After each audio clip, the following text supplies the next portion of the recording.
Commerce Department announcing today it will begin gathering information on the semiconductor supply chain to better understand where American companies are getting their legacy chips and the role China specifically is playing in that. In January, the agency's Bureau of Industry and Security, BIS, will survey more than 100 companies across sectors about their sourcing of these chips, which aren't cutting edge but still vital to the global economy. I spoke exclusively with U.S. Commerce Secretary Gina Raimondo just a short while ago, and I asked her why the survey is necessary and what she expects to discover from it. It's necessary because we're starting to hear some anecdotes about evidence that China's subsidization of the legacy chips that they're making is starting to distort the U.S. market. And these are chips that matter so much these are the chips that are in cars, medical devices, medical equipment, military equipment, all across the defense industrial base. And so we need a vibrant U.S. industry. We can't have China's subsidization distort this entire global market. So I've heard enough anecdotally that I'm worried. And so now we want to get the data so that we can have all the facts before we take any action. So given the fact that you're going to launch this survey January next month, how long will this process take to actually collect this data and then be able to assess it? You know, it depends how quickly companies reply. Of course, it's in their interest to reply, but, you know, I'd say a few months. So assuming that this is the situation with China, and we have seen this with China flooding the global markets for steel or solar, for example, you do have a number of tools at your disposal. You have tariffs, which have been used in the cases of steel and solar. You've got export controls, which you're now using with cutting-edge AI chips. How would you approach this situation? What would be the right tools to address it? Right, exactly. So you mentioned solar, which is an important point.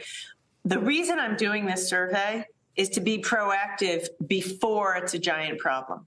So right now, we have no reason to believe that there is any kind of massive market distortion, but it may be coming. And so we want to be proactive, collect the data so that we can be precise and targeted when we use our tools. I don't know what the tools will be. You mentioned tariffs, that's an option. Export controls, that's an option. Working with our allies around the world. You know, there are different tools in the toolbox. Step one is get on top of it early, get into the supply chain deeply, figure out, is there a problem? Where is it? How big is it? And then work with industry and our allies to do whatever we need to do in order to protect American companies and American industry. In the release, you say the survey is going to inform policy to bolster the semi-supply chain as well. Does that mean that it will help shape some of the future investments and funding that will happen through the CHIPS Act as well? Absolutely. You know, every piece of data that we gather makes us smarter investors of the taxpayers' money.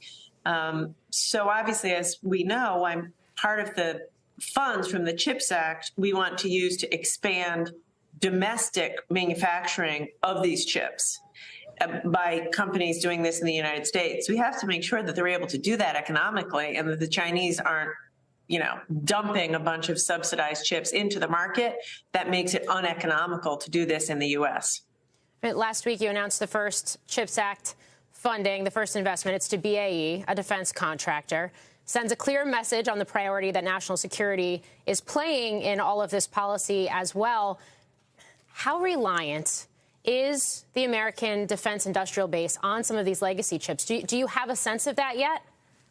Massively reliant. Most of the chips in the defense industrial base are the current, what's called current and mature, as you say, legacy chips. I mean, that is what's in so much of military equipment, tanks, drones, aircraft, fighter jets, all the naval equipment. So this is a big deal, and that's why we need more of it made in the U.S., packaged in the United States, and why we have to be so careful to, like I said, be proactive. We know the Chinese playbook, right?